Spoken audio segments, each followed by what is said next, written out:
India से दूरी बना लेनी चाहिए? क्या हमें परहेज करना चाहिए? हमारे साथ 3 बेहद महत्वपूर्ण मेहमान, विद्वान, प्रोफेसर, राइटर्स, पॉलिटिशियन, सेफोलॉजिस्ट सभी कुछ हैं। योगेंद्र यादव जी बहुत धन्यवाद सर, तोहिन सिन्हा जी बहुत धन्यवाद, हिलाल साहब बहुत धन्यवाद आप सभी का। सर हमें तो समझ में आता नहीं, आप विद्वान हैं, आप राजनीति पर बहुत अच्छी पकड़ रखते हैं, उसकी नब्ज को जानते हैं, समझते हैं, पहचानते हैं। लेकिन आज का जो युवा है या मेरे जैसा जो विद्यार्थी है, अल्पज्ञानी है, जो नहीं समझता, वो क्या समझे इसे? इंडिया और भारत, इंडिया वर्सेस भारत, इसका मतलब क्या है?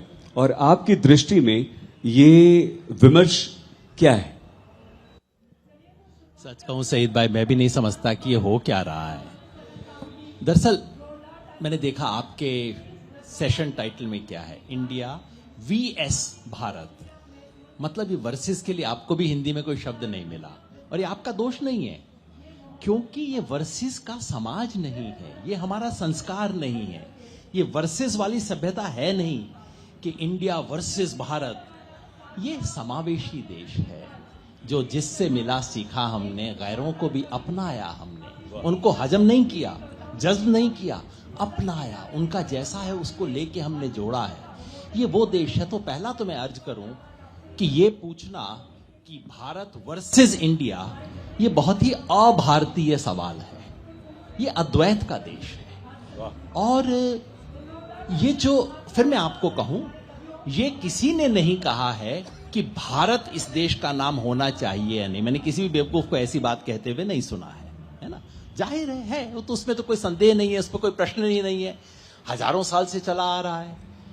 प्रश्न ये है, क्या भारत ही हो, क्या इंडिया भी हो या नहीं? मेरा इतना ही अर्ज है, ये ना ही का देश नहीं है, ये भी का देश है, सबको जोड़ने वाला है। जब आप पूछते हैं, कोई पंक्ति पूछते हैं, कोई गीत देखते हैं, वो जहां है ना, जहां डाल डाल पर करती है चिड़िया सोने, वो भारत देश है मेरा। अब उसमें वो इंडिया देश है मेरा आप कहेंगे तो अटपटा लगेगा ना, वो चलता नहीं है। लेकिन चकते इंडिया जब आप बोलते हैं, तो चकते भारत कहेंगे तो एकदम आपकी मुट्ठी हल्की सी पड़ जाएगी, कुछ बात नहीं बनेगी, है ना। ये दोनों को लेके चला है ये देश। और इसलिए मेरा अनुरोध है आज की चर्चा में कि हम बिल्कुल फालतू किस्म के सवालों में न फंसे। ये एकदम फालतू किस्म का सवाल है, वो सवाल जो कि इस देश में 3 बार पूछा गया है। पहली बार पूछा गया 47 में, तब फालतू नहीं था, क्योंकि नया देश था, आपने नामकरण करना था, बच्चा था, बच्चे को नाम देने के लिए माँ बाप बैठ के थोड़ा चर्चा करते हैं कि भाई क्या होना चाहिए, और उसको बड़ा समझदारी से, बहुत प्रौढ़ता से और बड़े ही हिंदुस्तानी तरीके से सुलझा लिया गया। वो भी वाला था, India that is Bharat, Bharat जिसका नाम इंडिया है, हो गया। फिर 80 के दशक में सवाल दोबारा उठा था, इंडिया वर्सेस भारत। वो क्या था? तब चिंता थी कि ग्रामीण भारत जो है उसको कोई ध्यान भी दे रहा है कि नहीं, या कि आंखों से ओझल हुए जा रहा है।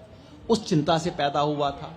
उससे और कुछ नहीं हुआ, कम से कम उससे आंदोलन निकले, इस देश को, ग्रामीण भारत को दोबारा नक्शे पे लाने की चिंता निकली, चलिए कुछ काम हुआ।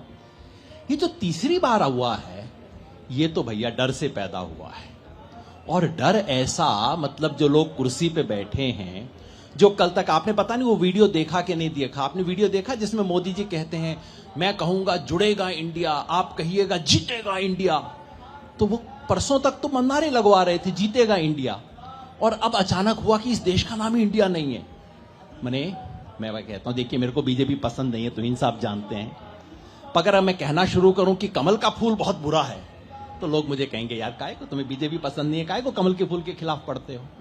मेरी मां का नाम कमला था। अगर मैं कहूं कि मेरे को बीजेपी पसंद नहीं है, उसका चिन्ह कमल है, इसलिए मैं अपनी स्वर्गीय मां का नाम बदलूंगा, तो लोग कहेंगे भाई साहब दिमाग खराब तो नहीं हो गया, ठीक तो हो। मैं यही बात इनसे पूछता हूं, भैया आपको इंडिया अलायंस पसंद नहीं है, उससे थोड़ा डर भी लगता है, मैं समझता हूं, आपकी चिंता समझता हूं, आपका दर्द समझता हूं, लेकिन उसके लिए देश का नाम बदलेंगे? ये क्या चर्चा कर रहे हैं, मैं तो समझ ही नहीं आता। आप बिल्कुल आपकी तरह मैं भी बिल्कुल समझ ही नहीं पाया हूं। बाकी दोनों साथी शायद समझाएंगे कि क्या मामला है। तोहिन जी, हम क्योंकि योगेंद्र जी ने आप पर एक दो नहीं कई सारे प्रश्न आपकी तरफ उछाल दिए हैं और हिलाल जी बहुत ही सौम्यता सभ्यता के साथ उन्होंने अपनी असहमति जो है वो भी व्यक्त कर दी है। हम आपके पास भी आते हैं, लेकिन तुहिन जी सबसे पहले हम आपसे यही समझना चाहते हैं कि आपकी दृष्टि में ये भारत वर्सेस इंडिया या इंडिया और भारत है क्या, आप इसे कैसे देखते हैं? नमस्ते सईद भाई, आप सबको नमस्ते। देखिए, जब मैं उस पर जस्ट 10 सेकंड में आता हूं, लेकिन जो बार बार पहले रिमार्क्स में भी जब आप डर की बात करते हैं ना, तो देखिए डर तब आपको लगता है जब क्षमता और तैयारी का अभाव होता है। तो आप अपने आप में वर्क करिए, डर नहीं लगेगा। क्योंकि कोई व्यक्ति, आप भारतीय जनता पार्टी या पूरे सरकार में कोई भी व्यक्ति ये नहीं कह रहा है कि भारत जो है इंडिया को रिप्लेस करेगा। हमारा जो आर्टिकल है, आर्टिकल 1 ऑफ द कॉन्स्टिट्यूशन, वो इंडिया दैट इज भारत कहता है। उसका अगर आप हिंदी अनुवाद देखें तो इंडिया अर्थात भारत होता है। एक में जो है इंडिया का अर्थ ही भारत बताया गया है, एक में इंडिया को ही भारत बताया गया है। तो इन दो शब्दों को एक दूसरे से कैसे अलग किया जा सकता है? ये तो आपका डर है। वो डर क्यों उत्पन्न होता है आपके मन में, वो आप बता सकते हैं, क्योंकि आपने 2 इंस्टेंसेस बताए। 1948 में जो है कॉन्स्टिट्यूशन जब बन रहा था उस समय बहस हुई थी, 1980 के दशक में बहस हुई थी, लेकिन आखिरी बार जो प्राइवेट मेंबर बिल लाई गई थी इंडिया का नाम बदलने के लिए, वो एक कांग्रेस के एमपी ने, शांताराम नायक था शायद उनका नाम, वो 2012 में लाया था। तो इससे तो हमारा दूर दूर तक कोई सरोकार नहीं था। देखिए, हमारे देवताओं के भी 108 नाम होते हैं, ठीक है। कृष्ण को गोपाल भी कहा जाता है, मधुसूदन भी कहा जाता है। तो अगर भारत का 2 नाम हो जाए तो इसमें किसी को डरने की क्या जरूरत है, ये मुझे नहीं समझ में आता है। हाँ, क्या वो इंडिया दैट इज भारत कहा जाए या भारत दैट इज इंडिया, कौन से शब्द को प्राथमिकता दी जाए, ये निश्चित तौर पर जब तक ये किसी भी वक्त बहस किया जा सकता है। और मेरे ख्याल से जितनी बार इस पर बहस हो, क्योंकि देखिए इन 2 शब्दों का तात्पर्य समझिए। इंडिया जो है वो लगभग 300 BC से एग्जिस्ट कर रहा है, जब से ग्रीक इन्वेडर्स यहां पे आए थे। जो इंडस नदी के दक्षिण का जो इलाका था उसको वो इंडिया कहते थे। भारत जो है लगभग 500, 600, 6000 सालों से जो भारत किंग थे, जो राजा थे, उनके नाम पर है। तो निश्चित तौर पर भारत एक ज्यादा प्राचीन शब्द है, इंडिया एक नवीन शब्द है। इंडिया जो है उसमें वो थोड़ा एक प्रशासनिक शब्द हो जाता है, भारत एक आत्मिक शब्द हो जाता है। लेकिन हमारे लिए दोनों एक समान है, दोनों एक है। जो आर्टिकल 1 ऑफ द कॉन्स्टिट्यूशन में इंग्लिश और हिंदी दोनों को ध्यान से पढ़ें तो बिल्कुल स्पष्ट हो जाए। हम आपके किताबों के बारे में भी बात करेंगे। क्यों आपने ये सोचा कि बहुत जल्दी हल हो गया ये लेकिन क्योंकि योगेंद्र सर, हम आपसे देश की राजनीति भारत और इंडिया में इन 2 शब्दों को लेकर, इसको उलझकर तो हम नहीं कहेंगे, क्योंकि आपने कहा कि जैसे हमें समझ में नहीं आता तो उसमें कोई बुराई नहीं है। आप इंडिया भी इस्तेमाल कीजिए, भारत भी इस्तेमाल कीजिए, लेकिन हम उस पर भारत और इंडिया का क्या असर हो रहा है इस पर भी पूछेंगे। एक रिएक्शन आपका ले लें। मुसलमान हमारे देश में, हिलाल साहब, बहुत प्रासंगिक है। मुसलमान के बिना ऐसा लगता है कि कुछ भी काम यहाँ पर होता नहीं है, और कम से कम राजनीति में जब तक मुसलमान ना आए तो ऐसा लगता है कि वो राजनीति अधूरी है। ये क्यों है, कैसे है, और अल्लाह नाम की सियासत या राजनीति क्यों होनी चाहिए, क्यों हो रही है? उससे पहले आपकी दृष्टि में इंडिया वर्सेस भारत, आप इसे कैसे देखते हैं? कुछ चीज़ें तो योगेंद्र भाई ने और तुषार जी ने कह दी हैं। मुझे ऐसा लगता है कि इसके 3 पक्ष हैं इस बहस के। पहला पक्ष तो ये है कि बहस की ही क्यों जाए, और मुझे ये याद आ रहा है कि महात्मा गांधी का एक बहुत दिलचस्प वीडियो इंटरव्यू है, पहला टीवी इंटरव्यू है उनका 1936 का, जब एक अमेरिकी पत्रकार आता है और गांधी जी अपना काम कर रहे हैं। वो वीडियो है, यूट्यूब पर है, सब लोग देख सकते हैं। और उसमें गांधी जी से ये सवाल पूछा जाता है कि कई सारे सवाल पूछे जाते हैं, शराबबंदी, देश की आज़ादी वगैरह वगैरह। अंतिम सवाल वो अमेरिकन पत्रकार ये पूछता है कि क्या आप भारत की आज़ादी के लिए अपनी जान देना चाहते हैं? गांधी जी अपना काम कर रहे हैं और मुस्कुराते हुए कहते हैं, this is a bad question. तो कई बार सार्वजनिक विमर्श में कुछ ऐसे सवाल होते हैं जो बिल्कुल अप्रासंगिक होते हैं और उसके ऊपर हमें खींच लिया जाता है। तो पहली चीज तो ये है कि क्या वाकई में इस पर चर्चा होनी चाहिए या नहीं होनी चाहिए। पहला पक्ष इस बात का ये है। दूसरा पक्ष ये है कि क्या नाम और अवधारणा दो अलग अलग चीजें होती हैं। आप किसी का नाम कुछ भी हो सकता है, लेकिन जिस विषय वस्तु को हम वो नाम दे रहे हैं, अगर उसकी अवधारणा में उसके अंदर कोई ठोस बात कही जा रही है तब ये चर्चा प्रासंगिक होती है। अगर अवधारणा नहीं है तो चर्चा अप्रासंगिक हो जाएगी। जैसे योगेंद्र भाई ने जो है बहुत दिलचस्प उदाहरण दिया, और तुषार जी आपने बहुत अच्छी बात बोली, प्रशासनिक शब्द। भारत जो है वो क्या प्रशासनिक शब्द नहीं है, ये मुझे बहुत अटपटा लगता है, क्योंकि आम फहम बातचीत में इंडिया ऐसा शब्द है जिसको गैर प्रशासनिक माना जाता है। भारतीय ज्यादा प्रशासनिक है, ये हम सभी जानते हैं। और शायद यही कारण है कि जब से प्रधानमंत्री मोदी आए हैं, एक कॉन्सेप्ट है, एक अवधारणा है, न्यू इंडिया। वो न्यू भारत नहीं कहते, वो न्यू इंडिया कहते हैं। और न्यू इंडिया वो प्रशासनिक संदर्भों में भी कहते हैं, और अपनी हर एक बातचीत में वो न्यू भारत नहीं कहते, नया भारत नहीं कहते।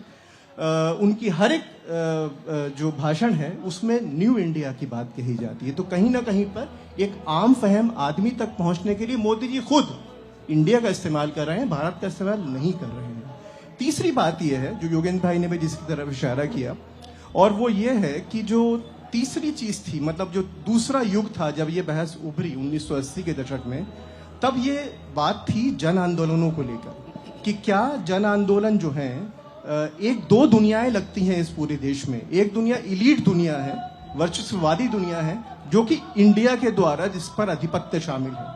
दूसरी दुनिया वो है जो ग्रामीण दुनिया है, जो बिल्कुल ग्रास रूट की दुनिया है, और वहां पर बिल्कुल अलग किस्म के सरोकार हैं। इन दोनों के बीच में एक दूरी है। तो वो एक सब्सटेंशियल क्वेश्चन है, वो एक बड़ा सवाल है। तो मुझे ये तीन बातें लगती हैं जिनके ऊपर अगर वाकई में हमें इंडिया बनाम भारत बनाम अच्छा शब्द नहीं है, वर्सेस के लिए इस्तेमाल नहीं होना चाहिए, अगर हमें वाकई में इस पे चर्चा करनी है तो इस दृष्टिकोण से इसको व्यापक अर्थों में देखना होगा।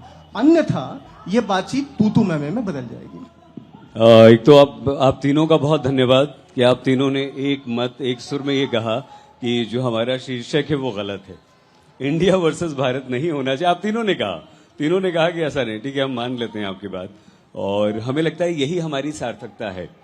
हम जिस बात को समझना चाह रहे थे, हम जिस बात को भारत के नागरिकों तक पहुंचाना चाह रहे थे, योगेंद्र सर, वो हमें लगता है कि आपके विरोध, आप तीनों के विरोध ने तुहिन जी उस बात को सिद्ध किया है, सार्थक किया है। और यही हम चाहते भी थे कि कम से कम ये बात आप लोगों की तरफ से, विद्वानों की तरफ से सामने आए। सर, हम आपसे दो चीज और समझना चाहते हैं। एक, आप समाज के तौर पर भारतीय नागरिक को कहां देखते हैं, कैसे देखते हैं, और दूसरा ये अचानक से, तो क्या अब आप ये मानते हैं कि ये बहस और आगे बढ़ेगी, इंडिया पूरी तरह से खत्म किया जाएगा या किए जाने का प्रयास किया जाएगा, या एक वर्ग या एक विशेष राजनीतिक दल इस तरफ से प्रयास करेगा, और अगर ऐसा करेगा तो उसके मतलब क्या है? सबसे पहले तो मैं तुहिन जी का धन्यवाद करना चाहता हूं कि शुरू में ही आपने इस बहस में जो फूहड़ता थी उसको खत्म कर दिया, और आपने भी स्पष्ट कह दिया कि ये देखिए, ये कोई बहस नहीं है भारत वर्सेस इंडिया, और ये कहने वाले लोग बहुत फूहड़ होते हैं। और ऐसा एक कांग्रेस के आदमी ने किया था, मैं एकदम सहमत हूं आपसे। अगर किसी कांग्रेस के एमपी ने ऐसा कोई बिल पेश किया था तो वो बिल्कुल गैर समझदारी का लक्षण है, इस देश में फूहड़ता का लक्षण है। तो देखिए, फूहड़ता किसी एक पार्टी की मोनोपोली नहीं है इस देश में, सब पार्टियां इस तरह के काम करती हैं। तो मुझे बहुत अच्छा लगा कि शुरू में हमारी इस पे सहमति बन गई कि भारत वर्सेस इंडिया नामक डिबेट जो है बहुत ही बेकार डिबेट है, इसका कोई अर्थ नहीं है इस देश में, और मैं पूरी तरह से सहमति व्यक्त करता हूं। इसको करने उठाने वाले बीजेपी वाले हों तो मूर्खता है, कांग्रेस वाले हों तो मूर्खता है, कोई तीसरा उठाए तो मूर्खता है इस सवाल के अंदर। रही बात प्राचीनता की, आपने कहा भारत शब्द आत्मीय है, इंडिया थोड़ा प्रशासनिक है, वो कुछ तो हिलाल भाई ने कहा। मैं समझता हूं कौन सी चीज आत्मीय है, इसका फैसला आमतौर पे स्टेडियम में कर लेना चाहिए। जब स्टेडियम होता है, हजारों लाखों लोग बैठे होते हैं और वहां हल्ला हो रहा होता है। मैं भी क्रिकेट का मैच देखने गया था, मैंने कभी भारत भारत स्लोगन देखा नहीं, इंडिया इंडिया हो रहा था, पता नहीं क्यों। और वो जब वर्ल्ड कप का फाइनल चल रहा था, मैं उस दिन ट्रेन में था, प्लेटफॉर्म पे था, तो बाकी सबकी तरह मेरा दिल भी डूब रहा था, टूट रहा था, लेकिन लोग इंडिया टीम की चर्चा कर रहे थे, वहां भारत की चर्चा नहीं हो रही थी। तो मैं समझता हूं कौन सी चीज आत्मीय है, इसका फैसला किताबों से नहीं होना चाहिए, वो लोगों की आत्मा और जुबान से होना चाहिए। लोग सड़क पे जो इस्तेमाल करते हैं, मैं तो उसको मान लेता हूं कि भाई आत्मीय ही होगा, कोई ऑर्डर से तो बात कर नहीं रहे थे लोग। रही बात प्राचीनता की, सर ये देश आप तो जानते हैं, यहां कोई 70 साल पुराना मंदिर हो तो उसे कहते हैं प्राचीन हनुमान मंदिर। और आपने खुद कहा, मैं एक अच्छी चीज ये देखिए, पढ़े लिखे व्यक्ति के आने का एक बड़ा फायदा होता है। इन्होंने खुद हमें याद दिलाया कि इंडिया शब्द कोई 200-300 साल पहले नहीं आया था, ये आज से 2000 साल पहले आ चुका है। अब 2000 साल की चीज प्राचीन नहीं है तो भैया कौन प्राचीन है? यहां तो 70 साल की चीजें प्राचीन है, 500 साल की चीजें प्राचीन है, ये भी प्राचीन है। और कल को कोई ले आएगा ये हड़प्पा वाली, अभी तक स्क्रिप्ट वो नहीं हुई है डिसिफर, अभी तक लोग पढ़ नहीं पाए हैं हड़प्पा मोहनजोदड़ो की भाषा को। मान लीजिए भाषा निकल आए, मान लीजिए उसमें मतलब नाम, अपनी उस जगह का नाम कुछ निकल आए, हड़प्पा निकल आए, तो कल को क्या रिपब्लिक ऑफ हड़प्पा बन जाएगा ये? अब इस प्राचीनता के चक्कर को छोड़िए ना सर, थोड़ा सा हम देखिए आज तक में आए हैं, थोड़ा आप भी आज तक में आ जाइए ना, आज तक में जिए, क्यों इधर उधर की चीजों में जी रहे हैं हम। और आपने कहा कब तक डिबेट चलेगी, ये जब तक ये लोग चलाएंगे तब तक चलेगी। जिस दिन ये स्विच ऑफ कर देंगे, आप देखना सारी टीवी चैनल भी स्विच ऑफ कर देंगे इस डिबेट के लिए। एक ऊपर से इशारा होता है, शाम को क्या डिबेट होती है तय हो जाता है। आज तक में नहीं होता होगा, मुझे विश्वास है। ऐसा मत अरे मैं तो कह रहा हूं आज तक में नहीं होता होगा, वो एकमात्र अपवाद होगी, मुझे विश्वास है पूरा। बहुत धन्यवाद। लेकिन जिस दिन ये स्विच ऑफ कर देंगे, सारे टीवी चैनल स्विच ऑफ कर देंगे और कहेंगे बेकार की बातों में हम टाइम वेस्ट नहीं करते हैं, जब तक ये चलवाएंगे तब तक ये बहस चलेगी। आप भी जानते हैं, मैं भी जानता हूं। तो जी अब आप स्वतंत्र हैं योगेंद्र जी की। देखिए मैं नहीं, उसे हम थोड़ा सा जोड़ देते हैं। आप थोड़ा सा क्यों वो हमारे हीरोज हैं जो इतिहास में थे, उन्हें फिर से, चाहे वो बिरसा मुंडा हो, आपने एक बहुत शानदार किताब भी लिखी, उन लोगों की प्रासंगिकता क्या है? देखिए सबसे पहले मैंने दोनों बार योगेंद्र जी को सुना। एक इंसिन्युएशन है उनकी बातों में कि इंडिया शब्द को हटाया जा रहा है, हटा तो कोई भी नहीं रहा है। तो ये चतुराई से ये इंसिन्युएशन कि इंडिया शब्द हटाया जा रहा है, ये क्यों बार बार डाला जा रहा है? जो बहस भी कर रहे हैं वो केवल, अगर कोई बहस हो रही है और ये अगर ट्रोल्स को हमसे ज्यादा सीरियसली लेते हैं तो इनकी दिक्कत है, इनको डर लगता है ट्रोल से, तो इनकी दिक्कत है। लेकिन अगर बहस भी हो रही है तो कौन सा शब्द जो है प्राइमेसी किसको प्रदान की जानी चाहिए, इस पर हो रही है। प्रेसिडेंट ऑफ इंडिया या प्रेसिडेंट ऑफ भारत? दोनों।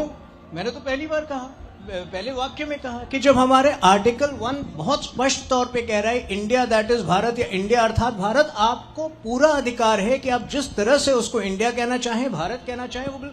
लेकिन ये जो सवाल उठ रहा है कि प्राचीन काल में आप क्यों जा रहे हैं, देखिए भारत एक सिविलाइजेशनल देश है, ये हमारी मान्यता है, ये हमारी आइडियोलॉजी है। अगर आपको आइडियोलॉजी हमारी पसंद नहीं, वो आपकी प्रॉब्लम है, लेकिन ये आइडियोलॉजी जो है बड़े तबके के भी है, जिसकी वजह से हम बार बार जो है मेजॉरिटी में आ रहे हैं। जब एक सिविलाइजेशनल देश की आप बात करते हैं तो भारत जो शब्द है वो धर्म से जुड़ा हुआ शब्द है। और जब मैं धर्म की बात कर रहा हूं तो रिलीजन नहीं होता है वो। धर्म हमारी सभ्यता में मर्यादा होता है, एक राजा की मर्यादा, धर्म होता है एक राजा का दायित्व। और ये भारत शब्द भी उस राजा से चला आ रहा है जो कि मर्यादा और दायित्व के प्रतीक थे। तो मैं दोबारा कह रहा हूं कि आप अगर किसी ने भी ये सुना हो कि इंडिया शब्द हटाया जा रहा है तो मुझे बताइए, लेकिन अगर भारत को उतनी ही प्राथमिकता दी जा रही है जितना अगर नहीं है, तो मुझे नहीं लगता है कि इससे किसी को कोई आपत्ति होनी चाहिए। प्लीज। मैं जरूर नहीं, टर्न तो नहीं तोड़ना चाह रहा था। ये शायद सईद जी कुछ बोल रहे थे, ये मीडिया वाले देखते रहते, प्रेसिडेंट ऑफ इंडिया अचानक प्रेसिडेंट ऑफ भारत बन गया था, पता नहीं कैसे हुआ है, पता नहीं लोग कहां कहां से खबरें ले आते हैं, मैं जानता नहीं, कहीं से बता ही रहे होंगे। जो सवाल है भारत शब्द, भारत एक सिविलाइजेशनल स्टेट है, ये बात कहने वाली बीजेपी इस देश की पहली पार्टी नहीं है।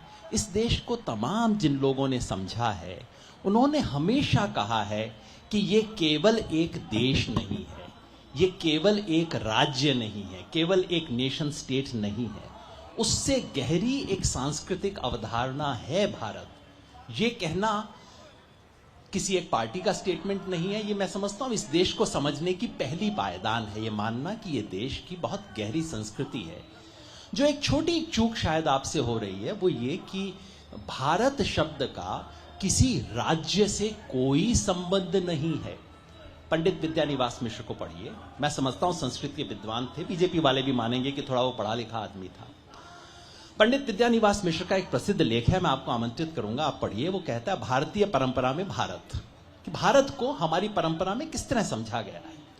और वो कहते हैं कि भारत शब्द 3 स्रोत से, ये वेद और पुराण के, पौराणिक और वैदिक साहित्य में 3 स्रोत से आता है। एक है भारत जो कि वाणी है, वाणी बोली को भारत को बोला गया है। दूसरा है भारत भूमि है, और तीसरा है राष्ट्र। और पंडित विद्यानिवास मिश्र तुरंत स्पष्ट करते हैं कि इस राष्ट्र का नेशन स्टेट से कोई संबंध नहीं है। ये जो भारत शब्द है बहुत सुंदर शब्द है, हम सबको गर्व होना चाहिए इतने सुंदर शब्दों पे। ये शब्द जो है किसी भौगोलिक क्षेत्र से, किसी काल से जुड़ा नहीं है। मैं आपको आमंत्रित करूंगा एक शब्द पे थोड़ा सा ध्यान देने की, क्योंकि आजकल आपने संस्कृति पढ़नी शुरू कर दी है बीजेपी वालों ने, मुझे बहुत अच्छा लग रहा है कि थोड़ा सा हिंदुस्तान के बारे में सीख जाएंगे। ये हम भारत को भारतवर्ष कहते हैं ना सब लोग, भारतवर्ष। ये वर्ष क्या है? वर्ष ईयर नहीं है, साल नहीं है, ये आजकल की परिभाषाएं हम उस पर ना डालें। वर्ष का मतलब होता है काल चक्र, काल प्रवाह जो है वो वर्ष है, जिसके एक छोटे से टुकड़े को आजकल हम साल कहना शुरू कर रहे हैं। भारत एक काल प्रवाह है, भारत वर्ष है। इस काल प्रवाह को किसी बिंदु पे लाइन खींच के कहना, इससे पहले था इसके बाद नहीं है, इसके बाद नहीं था इसके बाद है, ये सब भारत वर्ष की भावना के विरुद्ध है। ये जिस आप बिल्कुल सही कह रहे हैं, सांस्कृतिक, आध्यात्मिक और जो सभ्यता है इस देश की, उस सभ्यता का मूल भाव जो है उसके विरुद्ध है इसको किसी एक शब्द से जोड़ना, उसके विरुद्ध है इसको किसी राज्य से जोड़ना। पंडित विद्यानिवास मिश्र का वो जो प्रसिद्ध लेख है वो यही बताता है कि इसको किसी राज्य की अवधारणा से जोड़ना भारत की जो परंपरा के अंदर समझ है उसके विरुद्ध है। और एक बात मैं जरूर कहूंगा, ये जो आपने कहा प्राचीन पे दोबारा आप अटक गए हैं। जो मैंने बीए किया था उसमें एंशिएंट इंडिया होता था, मिडीवल इंडिया होता था, मॉडर्न इंडिया होता था, वो गलत डिवीजन था। लेकिन उन सब में 300 एडी तो 300 बीसी जो था वो उन सब में एंशिएंट में ही चला करता था। आजकल भी शायद प्राचीन भारत में ही पढ़ाते होंगे उसको। तो अगर ईसा से 300 साल पुराना एंशिएंट नहीं है तो भगवान एंशिएंट कब से शुरू होता है, जरा बता तो दीजिए। देखिए मैं 10 सेकंड लूंगा। क्रम टूट गया था और क्योंकि सच्चाई ये है कि आप ही को जवाब देना चाहिए, लेकिन क्रम टूट गया। हिलाल साहब बचा रहे हैं हमारे, क्योंकि आपको- कुछ चीजें आपको पूरा- जी देखिए, आप योगेंद्र जी की बातों का क्षमा, विरोधाभास देखिए। आप योगेंद्र जी की बातों का विरोधाभास देखिए। एक तरफ ये कह रहे हैं कि भारत शब्द किसी राज्य से नहीं जोड़ना चाहिए, तो जो कॉन्स्टिट्यूएंट असेंबली में एक बड़ा तबका था जो भारत चाहता था वो सारे गलत थे। और एक तरफ ये शब्द की सुंदरता पर वो एक तरह से बताए जा रहे हैं कितना सुंदर शब्द है। और राष्ट्रपति के संदर्भ में अगर राष्ट्रपति ऑफ भारत कहा जाता है तो इतनी आपत्ति क्या है? हमें इंडिया से कोई आपत्ति नहीं है, आपको भारत से डर लगने लगा है। क्यों? क्योंकि वो शायद आपकी जो डेफिनेशन ऑफ सेक्युलर है उसमें नहीं बैठता है। हमें कोई डर नहीं है इंडिया से। जी हिलाल साहब, थोड़ा सा आप हमें समझाइए कि इस इंडिया और भारत की बहस में या इस चर्चा में भारतीय मुसलमान कहाँ हैं और ये अल्लाह नाम की सियासत या राजनीति क्या है? देखिए, ये तो मेरी किताब का नाम है, तो इसको मैं बाद में आऊँगा, लेकिन ये सवाल आपका अहम सवाल है, क्योंकि जिस तरह की जो राजनीति है, राजनीति के दो स्तर होते हैं। एक स्तर होता है जो विमर्श का होता है, जिसमें आप जिसे कहा जाए शुगर कोटेड, जिसमें कि आप जो है कुछ उस पर मिठाई चढ़ाकर परोसते हैं। लेकिन एक जो है वो सच्चा और काफ़ी भ्रष्ट स्वरूप होता है, और वो भ्रष्ट स्वरूप इतना अब विमुख और खुल गया है कि जैसे ही इंडिया वर्सेस भारत की बात होती है तो उसमें कहीं ना कहीं पे ये दो शब्द भी कहीं घूम फिर के आ जाते हैं, मुसलमान हिंदू, है ना। तो उस पर खुल के बातचीत होनी चाहिए, और आपका सवाल बहुत अच्छा है कि इस पर खुल के बातचीत करते हैं कि इसमें मुसलमान कहाँ पर हैं, और मुसलमान की बात आते ही फिर एक और सवाल इसमें जोड़ दिया जाता है कि इसमें हिंदुस्तान कहाँ है ना। अभी तक ये बातचीत में हिंदुस्तान कहीं खो गया था, वो भी एक नाम है इस देश का, वो कहाँ है। लेकिन इस देश की राजनीति में और इस सवाल में जो मुस्लिम पक्ष है वो हिंदुस्तान तक सीमित नहीं है, और उसका एक बहुत सटीक उदाहरण मैं कम से कम उत्तर भारत में दे सकता हूँ। एक बहस हमें लगातार पिलाई गई, पढ़ाई गई, वो थी हिंदी उर्दू बहस, जिसमें ये कहा गया कि हिंदी उर्दू दो अलग अलग भाषाएं हैं। अभी भी कुछ लोग कहते हैं जो मूर्ख हैं, अगर कोई हिंदी वाला उर्दू वाले को गाली बके और उर्दू वाला जवाब न दे तो समझिए दो भाषाएं हैं। लेकिन ऐसा नहीं होता। तमाम वो गालियां जो उर्दू में हैं वो बिल्कुल उसी तरह से हिंदी में भी हैं। अगर गालियां एक हो सकती हैं तो भाषा भी एक हो सकती है। लेकिन सवाल ये है कि अगर वो दोनों चीजें एक ही हैं तो फिर जो सवाल है मुसलमान के अस्तित्व का, उसको अलग करके जब दिखाया जाता है तब समस्या पैदा होती है। और इस समस्या के कई स्वरूप हैं जो नाम से भी जुड़े हुए हैं। आज़ादी के वक्त में मैं आपको एक छोटा सा उदाहरण देता हूं, और तुहिन भाई आप भी जाकर देखिएगा। हमारा जो दिल्ली विश्वविद्यालय है उसका CIE करके एक इंस्टीट्यूट है। उस इंस्टीट्यूट का जैसे ही आप घुसेंगे तो वहाँ एक बोर्ड लगा हुआ है, एक खुदाई किया हुआ एक पत्थर लगा हुआ है, जिस पे लिखा हुआ है कि इसका उद्घाटन हिंदुस्तान के प्रधानमंत्री श्री जवाहरलाल नेहरू ने किया था, और उस पर जो तारीख है वो 1950 की है। तो 1950 तक भी ये स्पष्ट नहीं था।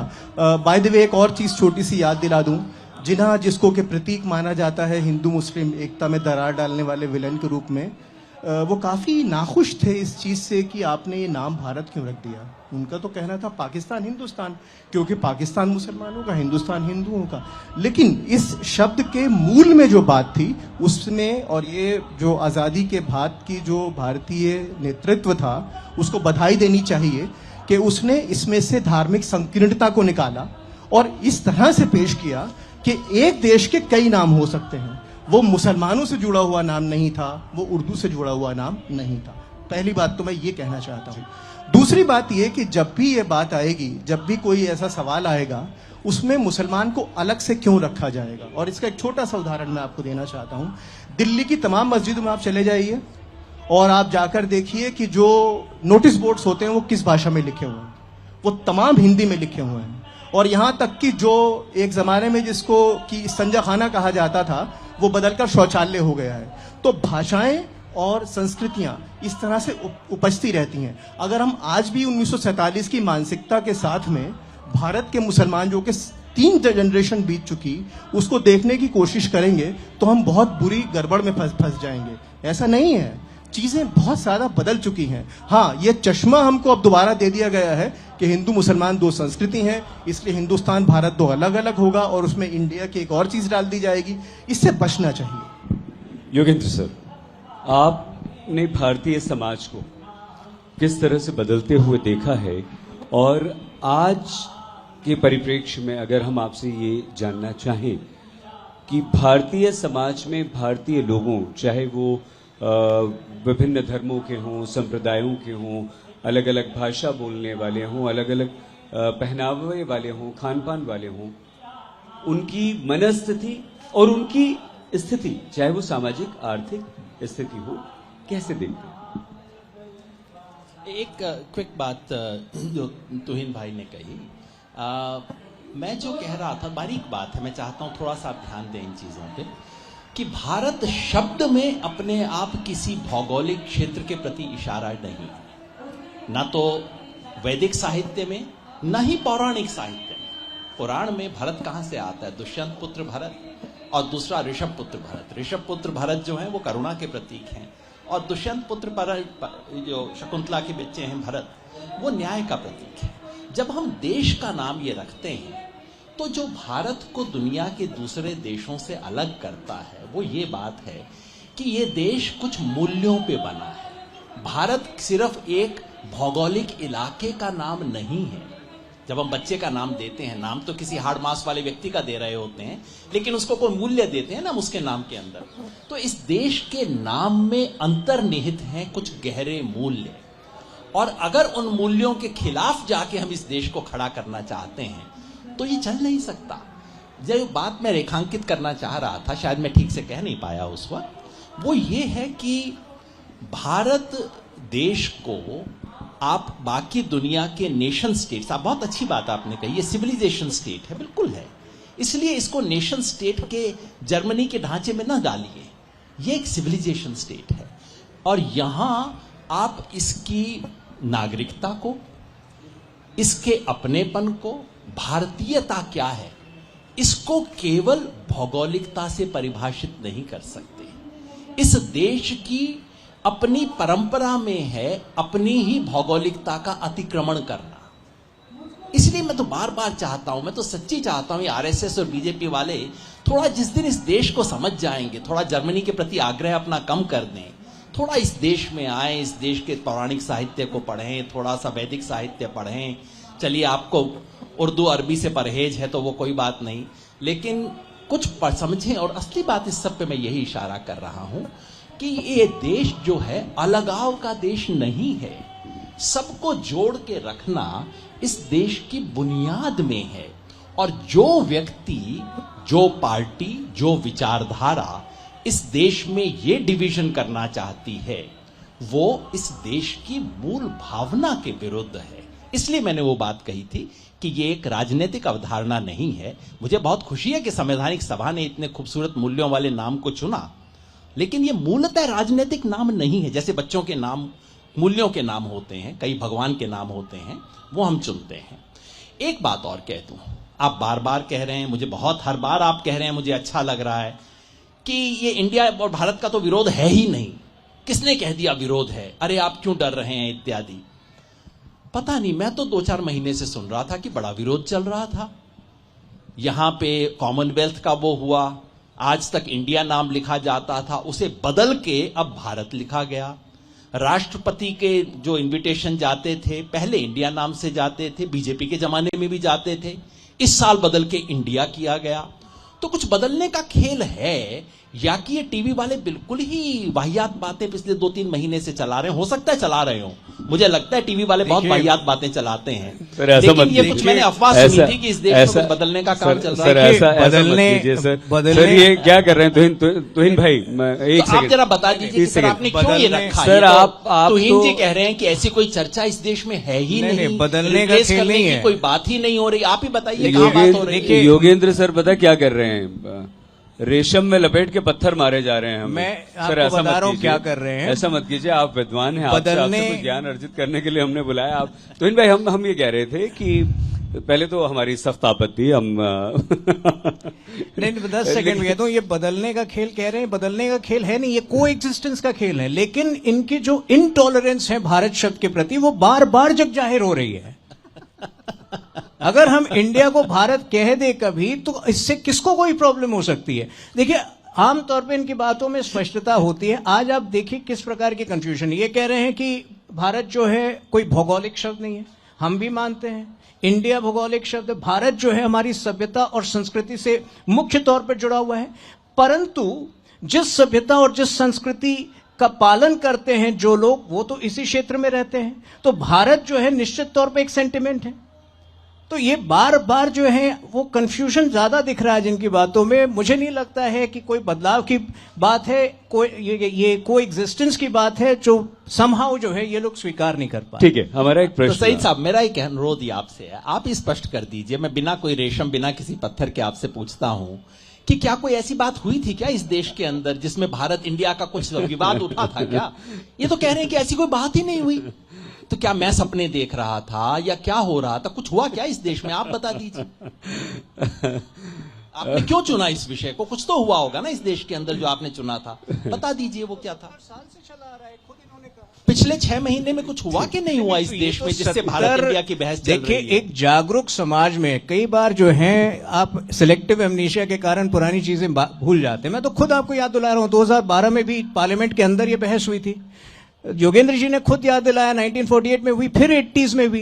तो यदि आज जब भारत जो है विकसित भारत के गोल्स के प्रति अगले 24 साल में 100 साल पूरा करने जा रहा है, तो अगर दोबारा ये विचार लोगों के मन में आ रहे हैं तो इसमें क्या बुराई है? हम एक चीज और, हमने आप तीनों विद्वानों को यहाँ इसलिए बुलाया है कि हम लोग कुछ ज्ञानवर्धन कर पाए, हम समझ पाए, हमारे भारतीय समाज को समझ पाए, भारत को समझ पाए। जितना तुहिन जी भारत के बारे में, इंडिया के बारे में, भारतवर्ष के बारे में, और ये तो वसुधैव कुटुंबकम की तो हमारी अवधारणा है ना। हम तो पूरे विश्व को, पूरे संसार को अपना मानते हैं, अपना परिवार मानते हैं। आप बहुत ईमानदारी से क्या हमें ये बता पाएंगे तुहिन जी, आपने आज हमारे समाज में क्या किसी तरह का कोई भी भेदभाव, चाहे वो लोगों में देखा हो, संस्कृतियों में देखा हो, पहनावे में देखा हो, खान पान में देखा हो, या भारतीय नागरिक के मन मस्तिष्क में ये है कि वसुधैव कुटुंबकम हमारी अवधारणा है और हम भारत में जो जैसे चाहे रहे, हम सब भारतवासी ही नहीं, हम पूरे ब्रह्मांडवासी जो हैं वो एक हैं, एक परिवार है। मुझे इसमें कोई संदेह नजर नहीं आता है।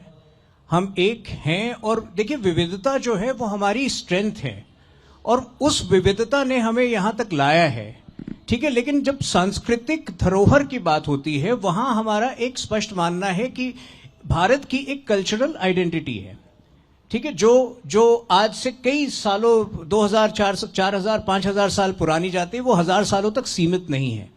तो अगर उस कल्चरल आइडेंटिटी का सम्मान होता है तो मुझे लगता है कि बाकी लोगों को भी थोड़ा अकोमोडेटिंग होना चाहिए, अन्यथा कहीं कोई भेदभाव नहीं है। और विशेष तौर पर जब आप भेदभाव की बात करते हैं तो सबसे पहला जो आपका मापदंड होना चाहिए, आप कोई भी सरकारी स्कीम देख लें, अगर कहीं पर भी जो आज इंडिया की, मैं थोड़ा सा विषयांतर कर रहा हूं, डीपीआई की बात करते हैं, डिजिटल पब्लिक इंफ्रास्ट्रक्चर की बात करते हैं, जो 300 स्कीम्स के जरिए लगभग 25 लाख करोड़ जो है वितरित किया गया है गरीबों में, उसमें अब कहीं पर भी कोई भेदभाव दिखा दे तब मैं मानूंगा कि इस देश में वाकई भेदभाव है।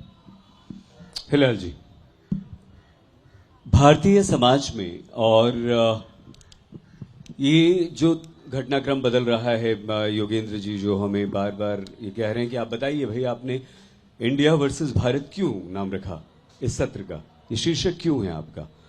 आपको लगता है कि हम स्वतंत्रता पश्चात का उल्लेख करके या उस पर बात कर लेते हैं? मुसलमान कहीं ना कहीं इस देश में अपने आप को अलग थलग पा रहा है, या उसके मन में ये बात आ रही है कि मुझे अलग किया जा रहा है, या उसे ये कहा जा रहा है, या उसे ये महसूस होने लगा है कि मैं इस देश के किसी भी दूसरे नागरिक से थोड़ा सा अलग हूं, या मुझे अलग कर दिया गया है? देखिए, ये बहुत बड़ा सवाल है और आपके पास सिर्फ 7 मिनट 18 सेकंड है, तो मुझे नहीं लगता कि मैं इतना इसका लंबा जवाब दूं, और ना ही मैं ऐसा व्यक्ति हूं जो कि बिल्कुल स्पष्ट जवाब दूं हाँ और नहीं में।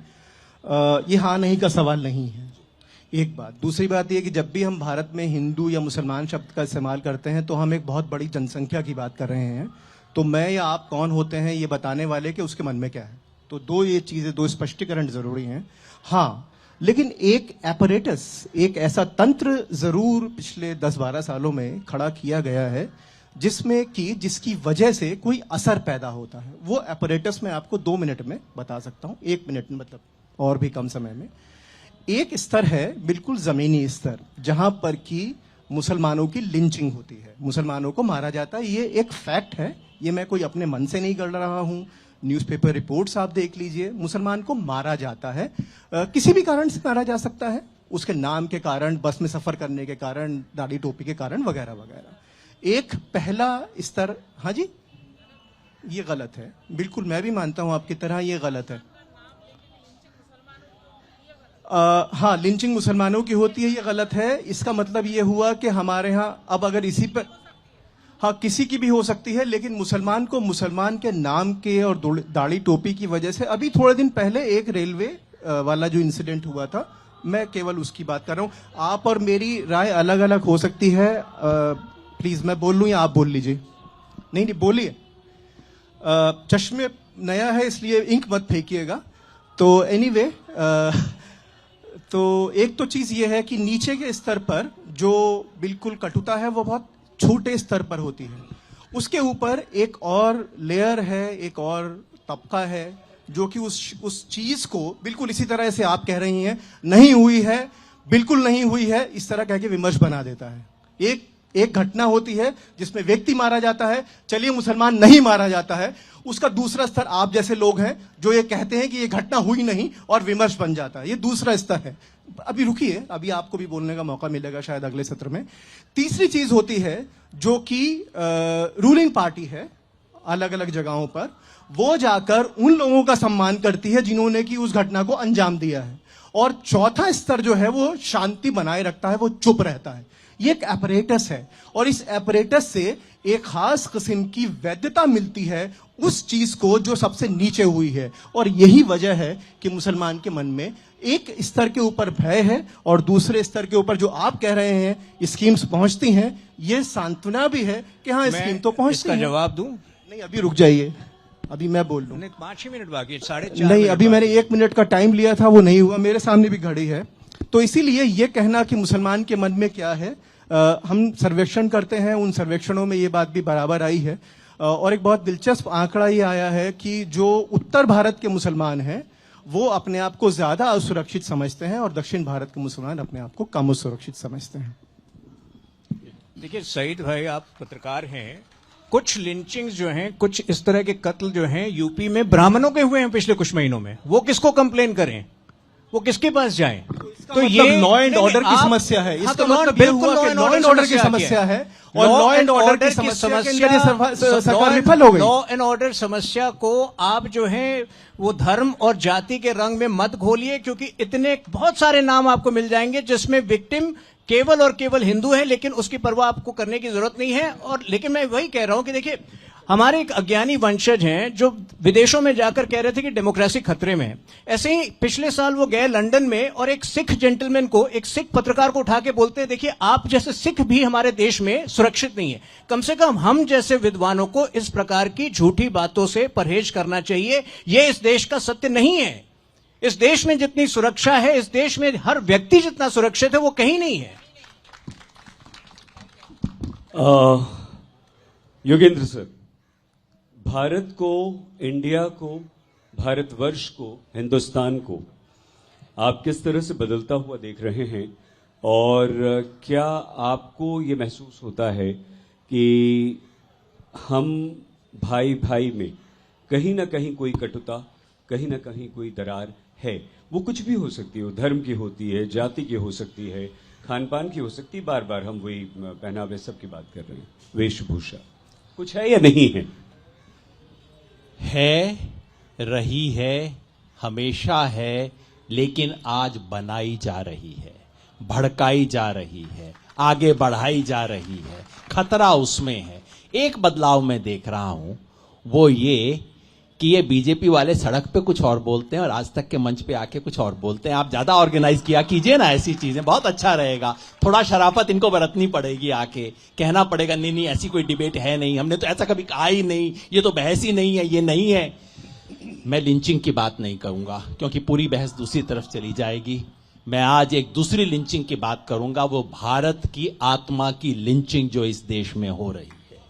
ये भारत जो है, ये सभ्यता है, ये संस्कृति है, ये एक विचार है और उस विचार के मूल में 3 चीजें हैं: करुणा, मैत्री और शील।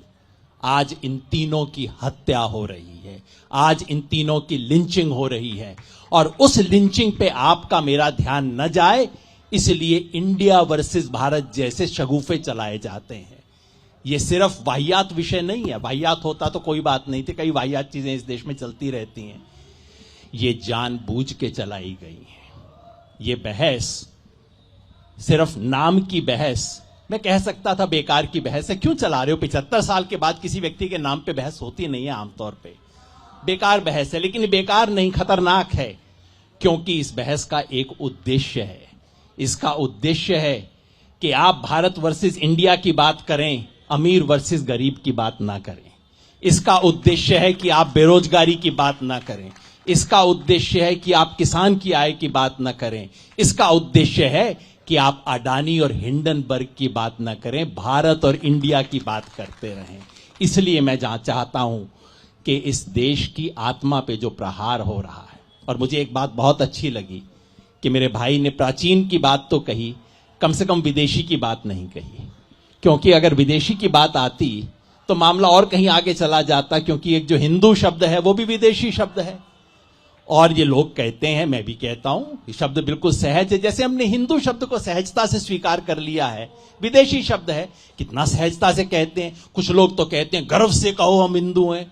अरे भाई, अगर विदेशी चीजों में वहां गर्व कर सकते हो तो इस इंडिया में भी थोड़ा सा गर्व कर लो। ये भारत भी है, इंडिया भी है, सब में गर्व कर लो। ऐसा बदलने लगे तो बड़ी दिक्कत हो जाएगी। तो मेरा विशेष अनुरोध रहेगा कि ये नाम की बहस छोड़िए, काम की बहस कीजिए, इस देश की हकीकत की बहस कीजिए, और ये गुमनाम करने वाली नाम की जो बातें हैं उससे थोड़ा दूर हटिए। वो भी बचें, आप भी बचें, मैं भी बचूं, देश थोड़ा आगे बढ़ेगा। आप तीनों विद्वानों ने यहाँ पर अपने विचार रखे हैं।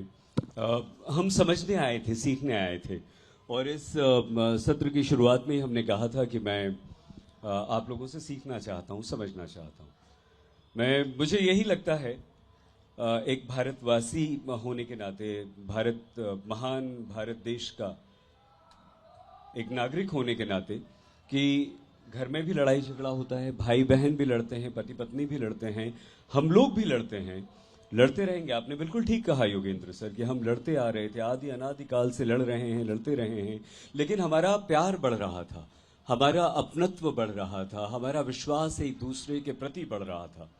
वो प्यार कम ना हो मैम, वो विश्वास कम ना हो, और हम एक दूसरे पर आंख मूंद कर भरोसा कर सकें। लड़ेंगे, झगड़ेंगे, लेकिन एक रहेंगे। वही हमारी अवधारणा, वही हमारी विचारधारा, वसुधैव कुटुंबकम। मैं अपने विचार बदल रहा हूं। इस देश में लिंचिंग हो रही है, कुछ लोगों की पिछले 10 सालों में राजनीतिक अरमानों की लिंचिंग हो रही है, क्योंकि वो अपने विक्टिमहुड की मानसिकता से ऊपर नहीं उठ पा रहे हैं।